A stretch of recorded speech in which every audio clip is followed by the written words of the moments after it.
Have you ever stopped to think about, how your picture of Africa gets formed? Maybe from old news or images that just feel, well, incomplete.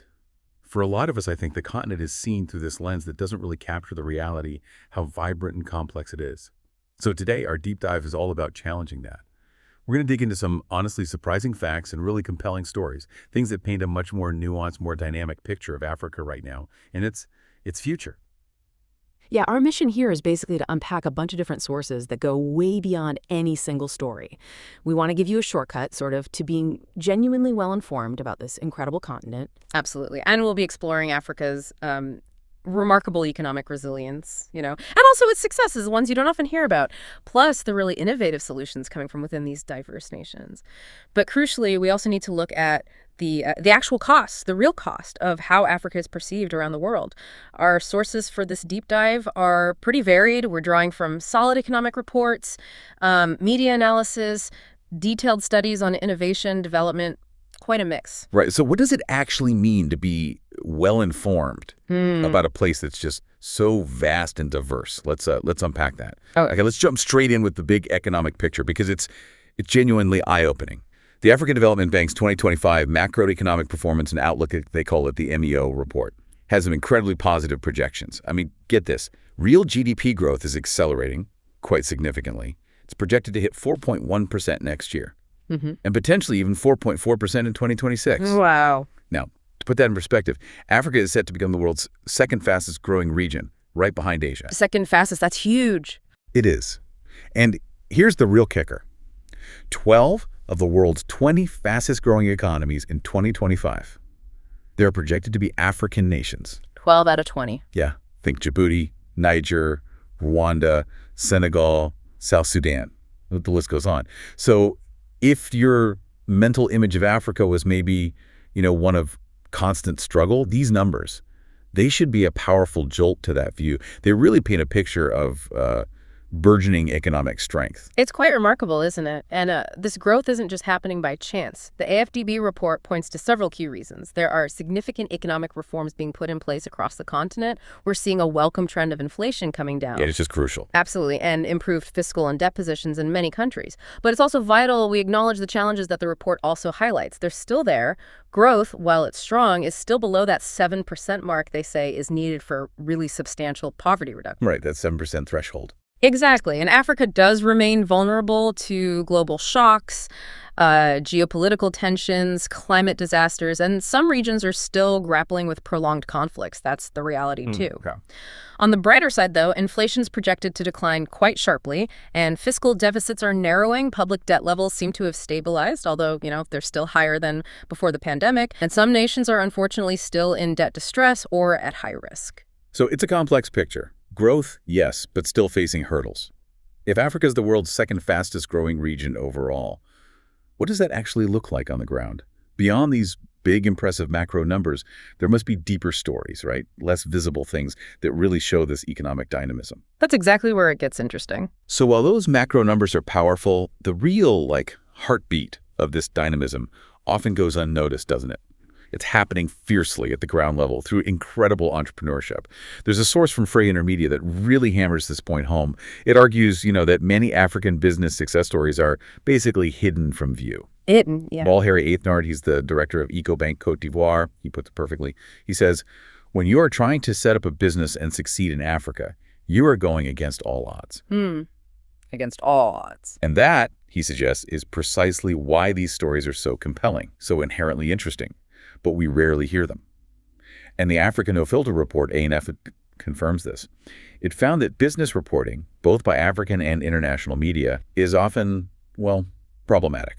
How so? Problematic in what way? It tends to be negative. It overemphasizes governments, foreign powers, the bigger states. And what gets missed, what's underrepresented, it's the young people, women, the individual entrepreneurs, creative businesses, smaller successful countries, and just fundamentally Africa's future potential. That's what's missing from the narrative often. And, a really interesting part of that ground level dynamism is the role of women entrepreneurs. Africa actually has the highest rate of female entrepreneurial activity globally. The highest. Globally. Globally. Around 24% of women are engaged in business ventures. Think about that. In sub-Saharan Africa, it's even more striking. 1 in 3 women plans to start a business. 1 in 3. Compare that to the global average, which is about 1 in 6. Wow. So this isn't just like a nice side story. It really highlights Africa's leadership in fostering this powerful engine for economic growth and social change. Honestly, the rest of the world could probably learn from it. What's driving that? Why such high rates there? Well, several things seem to contribute. There are cultural shifts happening, the powerful influence of role models. For instance, 72% of aspiring female entrepreneurs in South Africa can point to a successful woman they admire. That matters. Visibility. Exactly. And digital transformation has been huge. During the pandemic, 45% of women entrepreneurs in South Africa used digital tech compared to about 35% of men. Plus, supportive networks and training programs like Village Enterprise, they've helped nearly 300,000 people, and 83% of them are women. That's incredible reach. And economically, it's vital. Women make up 58% of the self-employed population. They contribute somewhere between $250 billion and $300 billion to the continent's GDP. Huge numbers. Huge. And you see individuals like Selassie Atadika, the founder of Medunu in Accra, Ghana. She's a fantastic example. She's not just a chef. She's actively redefining African cuisine, bringing indigenous ingredients onto the global stage. It shows incredible resilience, innovation. Of course, challenges are still there. Access to finance, cultural barriers, educational gaps, they persist. But the drive, the entrepreneurial spirit, it's just undeniable. And this entrepreneurial fire, it's not just lighting up new businesses. Right. It's also fueling established creative powerhouses, like Nollywood, for instance. Nigeria's film industry. Ah, yes, Nollywood. Wait, I read this. Nollywood is the second largest film industry globally. Is that right? That's what the figures suggest, yes. Second only to Bollywood in terms of volume. That's genuinely staggering. How do they do that? What's their model? Producing something like 2,500 films a year? It's built on a very different model. Lower budgets, rapid production, direct-to-consumer distribution initially. It tapped into a massive local and diasporic demand. And its popularity is huge. It was projected to be worth something like $6.4 billion back in 2021, making it the continent's biggest in value revenue. Exactly. It's a true testament to local ingenuity and meeting audience demand. And Nollywood is such a prime example of how media visibility can potentially lead to more investment. There was a study, I think, looking at the U.S. stock market that showed a clear link. Media visibility increases investment, influences how investors behave. Right. That makes sense. If you hear about successes, you're more likely to invest. Precisely. So the fact that a vibrant, successful industry like Nollywood exists and thrives, even though it's often overlooked internationally, it just underscores the point.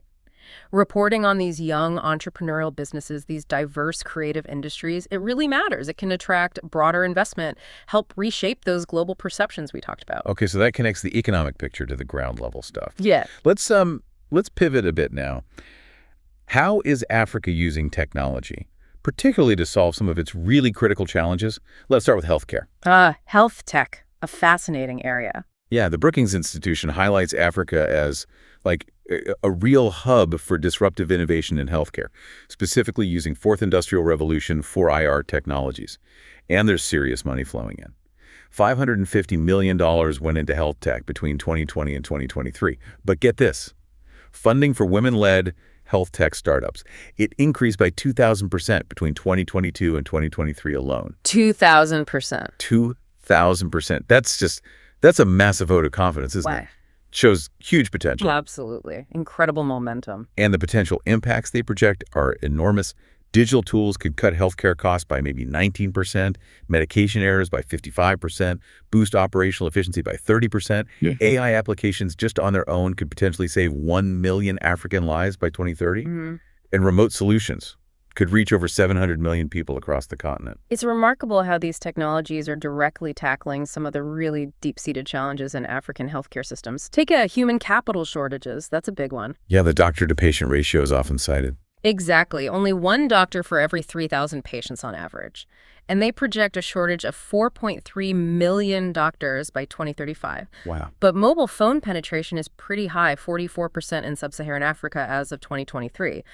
That makes the continent ideal for telemedicine. You have companies like Zuri Health offering telehealth just via SMS, reaching patients even without reliable internet. So leapfrogging infrastructure issues in a way. In a way, yes. Wow. Or look at MTRAC in rural Uganda. It uses SMS for tracking medicine inventory, so people know if the clinic actually has the medicine before they travel potentially long distances. Simple, but hugely impactful. The scalability of these mobile-first solutions is really key, isn't it? Absolutely. It's meeting people where they are, using the tech they have. Mm-hmm. But with so many different solutions popping up, what would you say is the single biggest bottleneck stopping these technologies from reaching absolutely everyone, every corner right now? That's a critical question. I mean, while connectivity is improving, things like physical infrastructure, limited electricity grids, poor road networks, there's still significant hurdles in many places. Right. Drones can't land if there's no power to coordinate. Exactly. But this is where the innovation gets really clever. You've got companies like Ultra-Red Technologies in Kenya, 3D printing medical supplies locally, masks, ventilator parts, addresses supply chain issues too. Mm-hmm. And companies like Zipline, Lifebank, they're using drones to deliver critical supplies like blood, oxygen, completely bypassing bad roads. The drone delivery services, yeah. And Flare, another Kenyan company, they use location-based data like GPS to cut emergency response times by up to 90%. It's basically an Uber for ambulances. Incredible. Financing has also been a huge barrier historically. But fintech solutions are stepping in there too. MySheMeds, for example, it's software used by over 1,500 pharmacies. It uses mobile money to help lower drug costs for patients through digital reimbursement systems. Streamlining payments and subsidies. Exactly. And for disease detection, which is often limited, AI, machine learning, even blockchain, they're becoming game changers. Yeah. Ilora Health in Kenya uses AI to analyze the sound of a cough to detect respiratory illnesses. Just from a concept. Apparently so. And biotechnology is playing a massive role in things like malaria research, genomic research. So these innovations are helping deploy diagnostics more effectively, overcoming some of those doctor shortages we mentioned. That's genuinely transformative stuff. The potential feels immense. But are there any, risks or unintended consequences with adopting tech this fast, especially in something as sensitive as healthcare?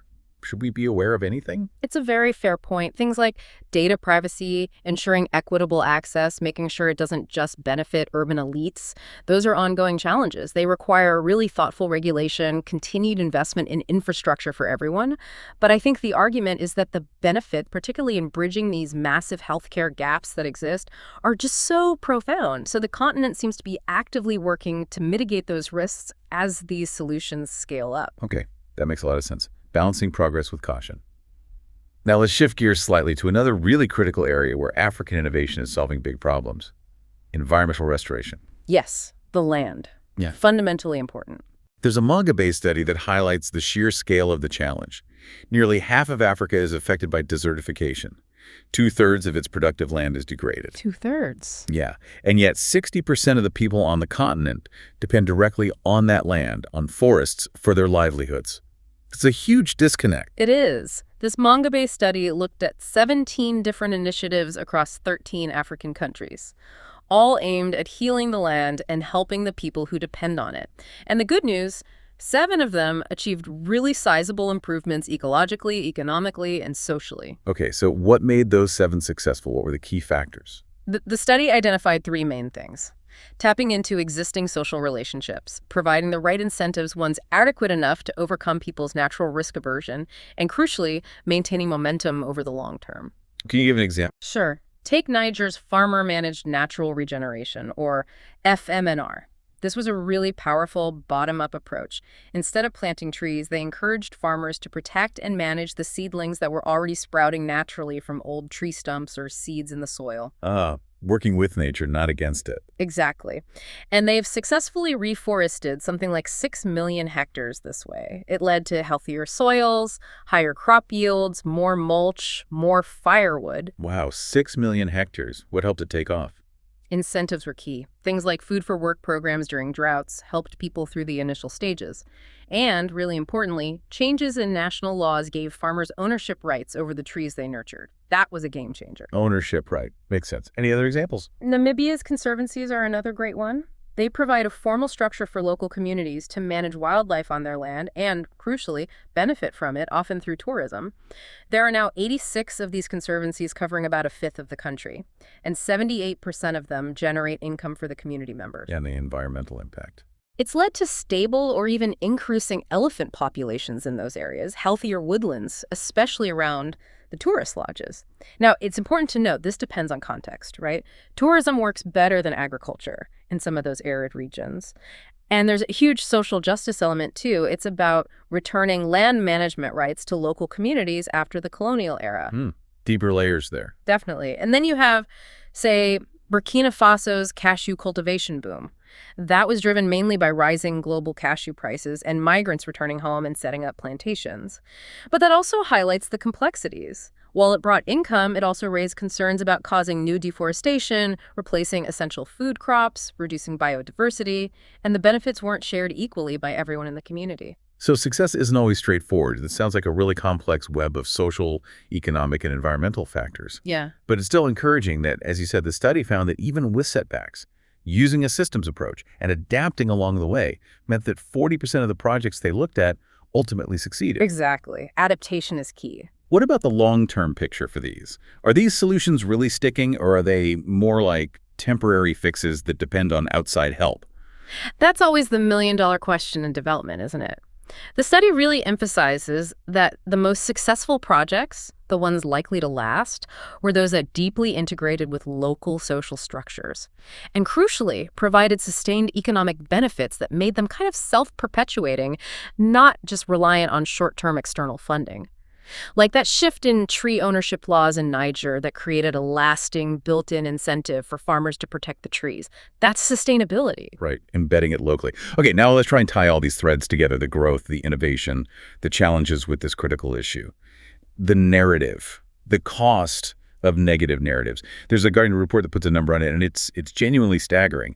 It reveals that Africa loses up to 3.2 billion pounds every single year, just in inflated interest payments on its sovereign debt. 3.2 billion pounds sterling. Yes. And why? Because of persistent negative stereotypes that just dominate international media coverage. Think about that figure for a second. 3.2 billion pounds. That's not just, an abstract number. No, that's real money. It's enough money to fund education for over 12 million children. The human cost of these misperceptions is it's immense. It really brings it home. And these stereotypes, they typically focus disproportionately on, the usual suspects. Conflict, corruption, poverty, disease, poor leadership, especially around election times. It creates this single monolithic negative view of an entire continent that is, as we know, anything but monolithic. To show the bias, the report actually compared media coverage of elections in several African countries, Kenya, Nigeria, South Africa, Egypt, with coverage of countries that had similar sort of risk profiles like Malaysia, Denmark, Thailand. And the difference in tone, in focus, it was just glaring. It truly is. And that heightened perception of risk, constantly amplified by media narratives, it leads lenders, banks, bond markets to apply what the report called unjustifiably high borrowing costs, even for African countries that actually have decent credit ratings. Because it's like a prejudice premium. That's exactly the term they use, a prejudice premium. And it directly obscures real commercial opportunities that exist. And that 3.2 billion that's lost, you mentioned education, it could alternatively fund immunizations for over 73 million people. 73 million. Or provide clean drinking water for 2/3 of Nigeria's entire population. The opportunity cost is just enormous. So what's the response? Are African leaders pushing back? Increasingly, yes. They're becoming much more vocal about this. They're calling for reforms to the whole global financial architecture. And there are plans for the African Union to set up its own Africa credit rating agency, ACRA, they're calling it, specifically to try and counter what they see as these ingrained pessimistic assumptions made by the big international rating agencies. Taking control of the narrative, or at least the financial assessment part of it, that's a powerful link, isn't it? Between perception, media, and real, tangible financial impact. It also loops right back to our earlier point about the underreported stories. You see organizations like the Pulitzer Center actively trying to change this now. They're funding journalism on issues in Africa that often get ignored. Like what sort of issues? Things like water and sanitation challenges, land degradation, coastal erosion, but also positive stories around education, maternal health, climate resilience. And crucially, they often empower local African journalists to tell these stories themselves, recognizing that the real insights, the nuanced perspectives, have to come from within. So if we connect all these threads, it seems pretty clear, doesn't it? You've got this significant economic growth happening, this incredible entrepreneurial spirit, especially among women. You've got transformative tech innovations solving real problems in health and other sectors. You've got impactful environmental successes, people healing their own land. And all of this is happening despite, and is often totally obscured by these persistent negative stereotypes. It really raises a big question, I think, for all of us. What responsibility does the media have? What responsibility do we have in our individual understanding in shaping Africa's future? How much does our perception matter? Wow. What a journey we've been on in this deep dive, really. From those surprising macroeconomic stats hinting at this really vibrant future to that incredible entrepreneurial landscape, often led by these incredibly resilient women, the cutting-edge tech stuff transforming healthcare, those impactful land restoration projects bringing life back to degraded areas, and all the while needing to acknowledge that very real, very tangible cost of misrepresentation. That 3.2 billion figure just sticks with you. It absolutely does, and it's just so crucial to reiterate, Africa is not a single story. It's not a monolith. Its complexities, its nuances, its immense diversity, they're just too often overlooked or flattened out. The depth of innovation and resilience that we've managed to uncover just in this dive, it truly suggests a future that's far richer, far more dynamic than what's typically portrayed in the mainstream narratives you see. So here's something to leave you with, maybe a final thought. Given the immense potential we've explored today and that clear, measurable cost of a skewed narrative, how might your understanding of Africa, perhaps shifted even slightly by this conversation, actually help change the global conversation? And what new stories, what different kinds of stories about the continent might you seek out next?